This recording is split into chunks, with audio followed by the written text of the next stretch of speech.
La première association de victimes du Mediator va voir le jour demain à Calais sous l'impulsion de José Duquesnoy. L'association s'appellera l'ADVM, Association de défense des personnes victimes des effets secondaires de médicaments destinés à lutter contre le diabète et ou la surcharge pondérale. Les statuts seront donc officiellement déposés demain. Son président a déjà reçu de nombreux coups de fil venant de personnes qui souhaitent témoigner. L'association aura pour principal objectif d'aider les malades à sortir de l'isolement. Le Mediator, je vous le rappelle, a été retiré du marché. C'était un médicament destiné aux diabétiques en surpoids. Il a été utilisé par 5 millions de personnes. Il pourrait être responsable de 500 à 2000 décès. Le fondateur de cette association revient pour nous sur les effets du Mediator. Une vérité qu'on nous dit effectivement quels sont les effets qu'il y a eu. Parce que tous les gens qui m'ont appelé, lorsque je les questionne un petit peu pourquoi ils veulent faire partie de l'association, pourquoi ils veulent se défendre, on retrouve les mêmes malaises, c'est-à-dire l'essoufflement, le problème articulaire, le problème pour se déplacer, le problème pour s'habiller, le problème de tension et les problèmes du cœur, les infarctus, bon ils disent que c'est pas reconnu à ça. Et en plus, là on s'est aperçu, bon hier j'avais dû quand même laisser un peu le téléphone à mon épouse, et des gens appelaient qu'ils ont des problèmes, comment on appelle ça, au niveau du foie et de l'estomac quoi. On poursuit avec cette page santé avec la grippe qui touche le Nord-Pas-de-Calais. Les files d'attente n'en finissent plus chez le médecin. Fin décembre, on comptait 604 cas pour 100 000 habitants.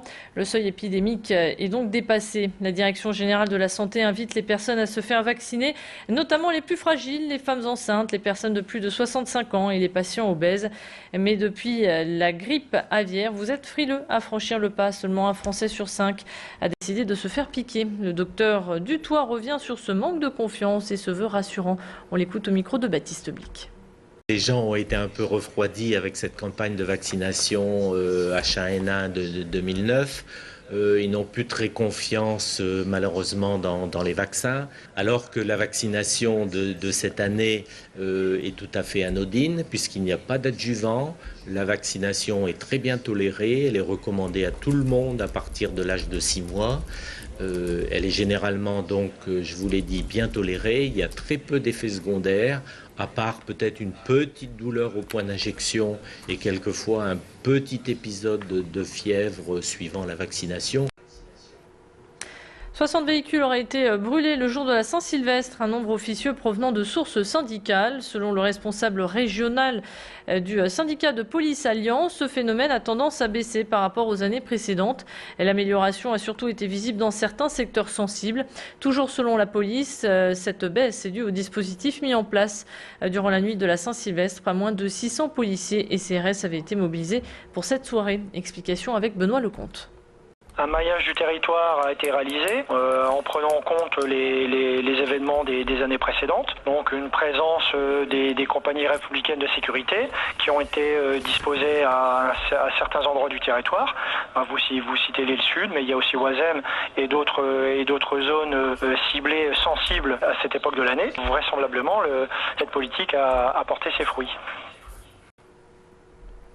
Les élections cantonales approchent à grands pas. Les 20 et 27 mars prochains, vous devrez élire vos conseillers généraux.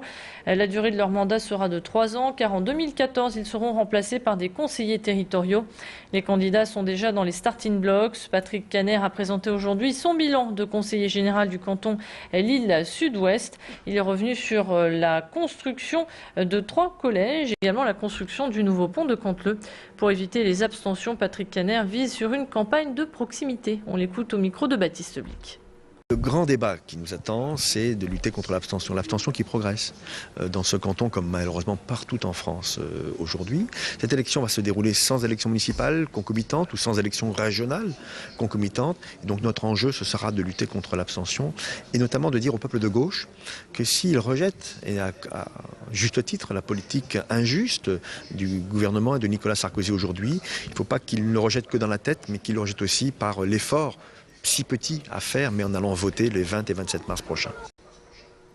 Olivier Klonowski, le papa de Célia, était sur notre plateau. Souvenez-vous, il y a 2 ans, sa fille a été victime d'une chute dans un jeu de fast-food. Depuis, elle est handicapée à 80%. Pour que son quotidien soit plus facile, ses parents envisagent de rénover leur maison, mais il leur manque des fonds. Après avoir organisé de nombreuses manifestations et de concerts, ils sont allés à la rencontre du chanteur Jacques Higelin. Celui-ci a accepté sans discuter de leur offrir un concert exceptionnel. Il sera au théâtre Raymond Devos à Tourcoing dimanche à 16h pour un concert acoustique. Le papa de Célia revient pour nous sur ce beau projet. On l'écoute. Une semaine avant, il m'est pris sur le groupe Facebook de Célia de faire une demande au point de vue des internautes, d'envoyer un courrier que j'avais fait moi-même avec une photo de Célia au Casino Barrière à l'intention de Jacques Higelin. Et 800 courriers ont été envoyés dans sa loge à Lille. Juste avant la fin du concert, il m'a reconnu, il a su qui j'étais et il m'a fait un signe de l'attendre. Et moi et mon épouse, on l'a attendu, on était conduits dans les loges du Casino Barrière. Il nous a abordés très gentiment, nous demandant ce qu'il pouvait faire pour nous. Je lui ai dit simplement, écoute, viens chanter pour Célia. Et il s'est engagé, il m'a dit d'accord, ça je peux le faire, on le fait. Et ça, le projet va se réaliser dimanche. Voilà, et tous les fonds récoltés serviront à améliorer le quotidien de Célia. Et on lui souhaite par avance un bon anniversaire, car demain, Célia aura 8 ans. Voilà pour l'essentiel de l'actualité. C'est la fin de cette édition. Restez avec nous à suivre votre météo.